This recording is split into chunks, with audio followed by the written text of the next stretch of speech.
अब 10th of July 2023 के लिए इकोनॉमिक्स के न्यूज क्या क्या है? तो first is NITI Aayog pitches for reforms on agriculture sector. तो नीति आयोग ने एक पेपर निकाला फॉर ग्रीन रेवोल्यूशन टू अमृतकाल, मतलब जो ग्रीन रेवोल्यूशन हुए थे 1917 से अब जो अमृतकाल चल रही है, वो जो पूरा जो फेज था उसको उन्होंने डिस्क्राइब किया है पेपर में, जो उसका नाम टाइटल दिया है from green revolution to Amritkaal. Emphasises, जो पेपर एम्फसाइज किस पे करता है? एग्रीकल्चर की रोल इन अचीविंग विकसित भारत, मतलब एग्रीकल्चर का रोल इंडिया के जो डेवलप टारगेट्स है कि वो डेवलप कंट्री बने, उसमें उनके रोल क्या है, इंक्लूसिव डेवलपमेंट में उनके रोल क्या है, ग्रीन ग्रोथ में क्या रोल है और जनरेटिंग एम्प्लॉयमेंट का में क्या रोल है। इससे क्या होगा एग्रीकल्चर के डेवलपमेंट से? जो 11 और 17 नंबर सस्टेनेबल डेवलपमेंट गोल्स है वो भी डायरेक्टली कनेक्टेड है। चैलेंजेस क्या है एग्रीकल्चर सेक्टर में इस पेपर के हिसाब से? Low efficiency, linking foods to health and nutrition and lesser export competitiveness, मतलब हमारा जो प्रोडक्ट है वो कॉम्पिटिटिव मार्केट, जो एक्सपोर्ट ओरिएंटेड मार्केट है, उसमें कंपैरेटिवली पिछड़ा हुआ है। इमर्जिंग अपॉर्चुनिटीज क्या है एग्रीकल्चर सेक्टर में? Use of agri produce like grain, oil seeds and sugar cane as a biofuel, जो फूड के अलावा,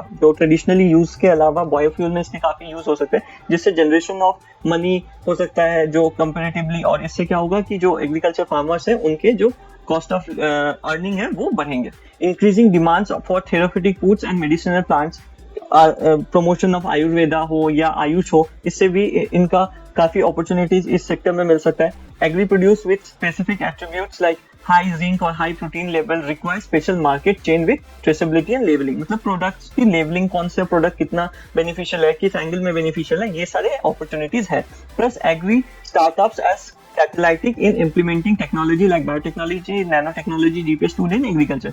इंटीग्रेशन करना है एग्रीकल्चर को टेक्नोलॉजी के डेवलपमेंट या स्टार्टअप्स के साथ, जो एक कोऑर्डिनेटेड मैनर में एग्रीकल्चर को भी बेनिफिट करे। इसमें रिकमेंडेशंस क्या क्या है? Creation of A conducive regulatory environment ऐसा हो एग्रीकल्चर सेक्टर में जो हेल्पफुल हो रहा है, रिस्पॉन्सिबल इन्वेस्टमेंट बढ़ाए, कॉम्पिटिटिव फ्रेमवर्क बनाए, ईज ऑफ डूइंग बिजनेस को या फार्मिंग को प्रमोशन हो कि लोग फार्मिंग सेक्टर में भी काम करें।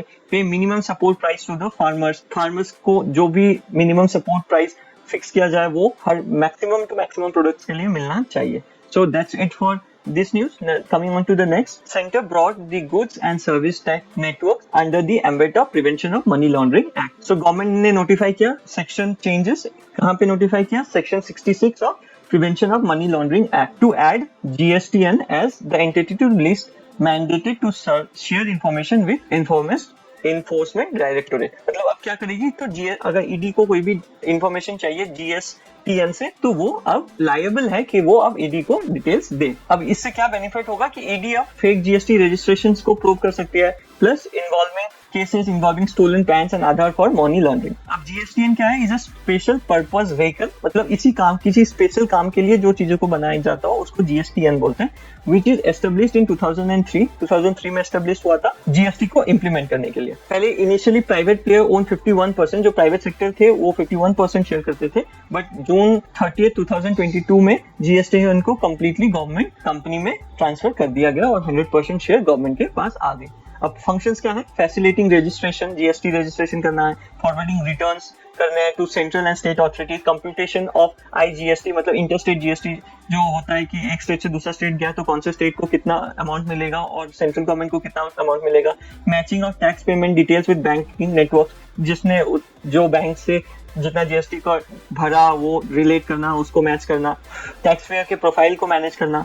फिर प्रिवेंशन ऑफ मनी लॉन्ड्रिंग क्या है? तो prevention of money laundering act is to prevent money laundering and to provide for confiscation of property derived from or involved in money laundering and matter connected therewith, right? So money laundering को रोकने के लिए PMLL act है। अब एक important चीज हो जाता है one district one product. So department for promotion of industries and internal trade, ministry of commerce के अंदर जो है उसने इसको लॉन्च किया हुआ है। और इन्होंने न्यूज में क्यों है? बिकॉज इसने लॉन्च किया है one district one product awards. इससे क्या होगा? एनकरेज होगा constructive, promote replications and institutionalisation of best practices, recognising innovations. ये फर्स्ट लॉन्च हुआ था 2018 में यूपी में, adopted by the union with aim of fostering balance regional development across all districts of the country. इसका काम क्या है?